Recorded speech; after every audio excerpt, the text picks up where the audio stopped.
শীতকালে ফুলকপি খেয়ে খেয়ে অনিচ্ছা হয়ে গেছে। ফুলকপির তাহলে এই রেসিপিটা একবারও বানিয়েছো কি? যদি না নিয়ে থাকো তাহলে একবার বানিয়ে নাও, আশা করি খুবই ভালো লাগবে। ফুলকপি আলু পোস্ত সম্পূর্ণ নিরামিষ। তো হ্যালো বন্ধুরা, কেমন আছো সবাই? আশা করি ভালো আছো। তামসিক রান্না ইউটিউব চ্যানেলে সবাইকে স্বাগত। আজকে রেসিপি শুরু করছি। আজ বানাবো ফুলকপি আলুর পোস্ত। এটা ভাত, রুটি, পরোটা বা খিচুড়ির সাথেও খুবই ভালো যায়। নিরামিষের দিনে একবার হলো এই রেসিপিটা বানিয়ে দেখ, আশা করি তোমাদের খুবই ভালো লাগবে। আমি ফুলকপিটা এইভাবে ছোট ছোট করে কেটে নিয়েছি, আর সাথে আলু কেটে নিয়েছি। এটা ফুলকপি আলুর নিরামিষ পোস্ত বানাবো। এখানে নিয়েছি টমেটো, কাঁচা লঙ্কা আর নিয়েছি আদা।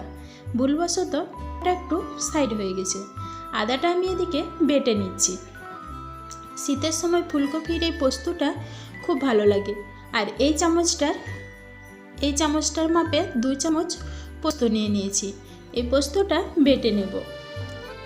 আমি শিলে বাটছি, তোমরা চাইলে মিক্সিতে বেটে নিতে পারো। দেখো বাটা হয়ে গেছে। এদিকে কড়াটা গরম করতে বসিয়ে দিয়েছি। কড়াটা খুব ভালো করে গরম করে নেব। কড়াটা গরম হয়ে গেছে, দিয়ে দিচ্ছি সরষের তেল।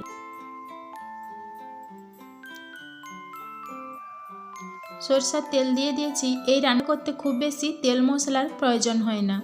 দেখো তেলটা গরম হয়ে গেছে, দিয়ে দিচ্ছি কেটে ধুয়ে রাখা আলুগুলো।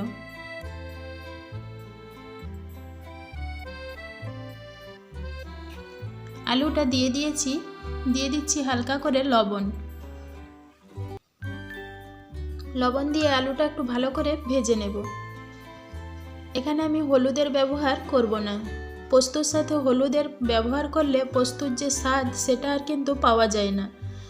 আলুটা এভাবে ভেজে নিয়েছি। দেখো আলুটা এইভাবে ভেজে নিয়েছি।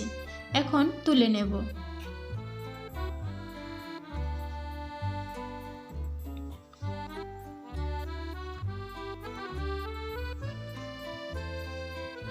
আলুটা তুলে নিয়ে কড়াইতে দিয়ে দিচ্ছি আবারও একটু সরষের তেল। তেলটা খুব ভালো করে গরম করে নিচ্ছি। তেল গরম হয়ে গেছে, দিয়ে দিলাম কেটে ধুয়ে রাখা ফুলকপি। ফুলকপিটাও লবণ দিয়ে ভেজে নেব। ফুলকপিটা ঢাকা দিয়ে ভাজছি না, কারণ ফুলকপিটা গুলে যাবে। ঢাকা দিয়ে জল বেরিয়ে যাবে আর ঘাঁটা হয়ে যাবে। ছোট ছোট কাটা আছে এই জন্য। তো এভাবে নেড়ে চেড়ে ভালো করে ফুলকপিটা ভেজে নিচ্ছি।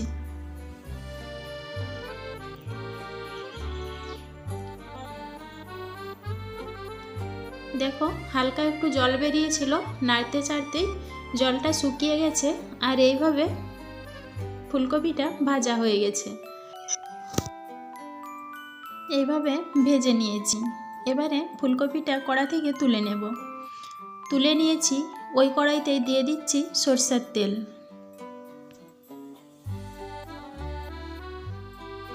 যে কোনো পোস্তর তরকারি সরষের তেলেই খুব ভালো লাগে।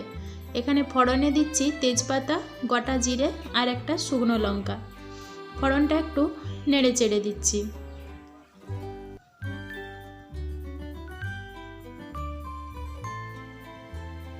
ফোড়নটা একটু ভেজে নিয়ে দিয়ে দিচ্ছি লবণ। স্বাদমতো লবণ দিয়ে দিলাম। দিয়ে দিচ্ছি কেটে রাখা টমেটো। টমেটোটা দিয়ে একটু ভালোভাবে নেড়ে চেড়ে টমেটোটা গলিয়ে নেব। একটু নরম হয়ে গেছে, দিয়ে দিচ্ছি আদা। আদাটাও একটু ভালোভাবে ভেজে নিচ্ছি। খুব বেশি ভাজার প্রয়োজন নেই, হালকা করে ভেজে নিলেই হলো। টমেটোর সাথে হালকা করে ভেজে নিয়েছি আর টমেটোটা গলে গেছে। দেখো টমেটোটা খুব ভালোভাবে গলে গেছে। দিয়ে দিচ্ছি ঝালের জন্য শুকনো লঙ্কার গুঁড়ো। খুব বেশি দিলাম না, কাঁচা লঙ্কা দেব এই জন্য। তোমরা তোমাদের স্বাদ মতো ঝালটা দিয়ে দিও। লঙ্কা গুঁড়োটা মশলার সাথে একটু ভালো করে মিশিয়ে নিয়ে দিয়ে দিচ্ছি জল। জলটা দিয়ে ভালোভাবে একটু কষিয়ে নেব মশলাটা, যাতে কাঁচা গন্ধটা চলে যায়। দেখো জলটা অনেকটাই মরে এসেছে, মশলাটাও কষানো হয়ে এসেছে। আর একটু সামান্য এই যে কষানো হয়ে গেছে, মশলা থেকে তেল ছেড়ে গেছে, দিয়ে দিচ্ছি ভেজে রাখা আলু ফুলকপি।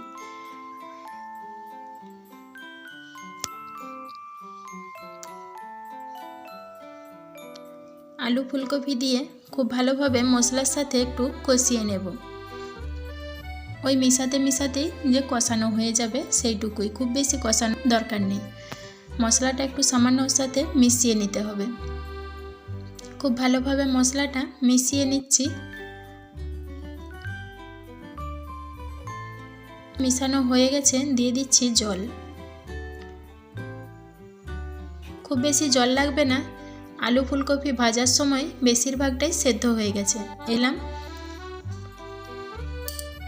জলটা দিয়ে একটু ভালোভাবে মিশিয়ে নিচ্ছি। এইবারে একটু ফুটতে দেব। খুব ভালোভাবে টকবক করে ফুটছে, এই সময় দিয়ে দিচ্ছি চেরা কাঁচা লঙ্কা 4-5টা দিয়ে দিয়েছি। এই সময় কাঁচা লঙ্কাটা দিলে ফ্লেভারটা খুব ভালো আসে, এই জন্য এখন দিলাম। এখন ঢাকা দিয়ে দিচ্ছি। এই কাঁচা লঙ্কার ফ্লেভারটা সত্যি খুব ভালো লাগে। কিছুক্ষণের জন্য ঢাকা দিয়ে খুলে দিয়েছি। এখন দেখে সেদ্ধ হলো কিনা। খুব ভালোভাবে দেখো সেদ্ধ হয়ে গেছে।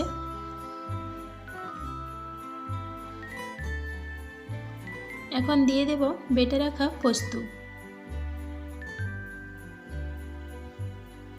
পোস্তটা দেবার পরে আর জল দেব না, এই জন্য বাটিটা ধুয়ে একটু এটাই দিয়ে দিলাম। এবারে পোস্তটা দিয়ে ভালোভাবে মিশিয়ে নিচ্ছি। পোস্ত দেবার পরে খুব বেশিক্ষণ ফুটাতে লাগে না, খুব বেশি ফুটিয়ে দিলে পোস্তর স্বাদ থাকে না, এই জন্য। এই পোস্ত রেসিপিটা খুব সহজে, খুব তাড়াতাড়ি যে কেউ সবাই পারবে রান্নাটা করতে। দেখো খুব ভালোভাবে ফুটে গেছে, আমি গ্যাসটা অফ করে দিয়েছি। এবারে নামিয়ে নিচ্ছি।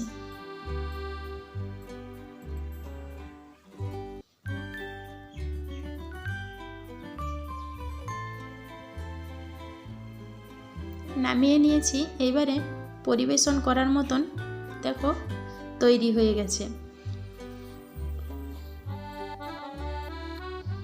দেখো কতটা সুন্দর লাগছে দেখতে যতটা সুন্দর লাগছে খেতে তার থেকেও বেশি ভালো হয়েছে। এই রেসিপিটা ভাত, রুটি, লুচি, পরোটা সবের সাথেই অসাধারণ লাগে। আর নিরামিষের দিনে বা খিচুড়ি ভোগ রান্না হলে তার সাথেও এই রেসিপি একবার হলো বন্ধুরা বানিয়ে দেখো। আশা করছি তোমাদের খুবই ভালো লাগবে। তাহলে বন্ধুরা এতক্ষণ দেখছিলে তামসিক রান্না ইউটিউব চ্যানেল। ভিডিওটি শেষ পর্যন্ত দেখার জন্য সকলকে অসংখ্য ধন্যবাদ। আজকের ভিডিও এখানেই শেষ করলাম। আজকের রেসিপি তোমাদের কেমন লাগলো জানাতে ভুলো না কিন্তু। দেখা হবে আবার একটা ভিডিওয়। ততক্ষণ সকলে ভালো থেকো, সুস্থ থেকো।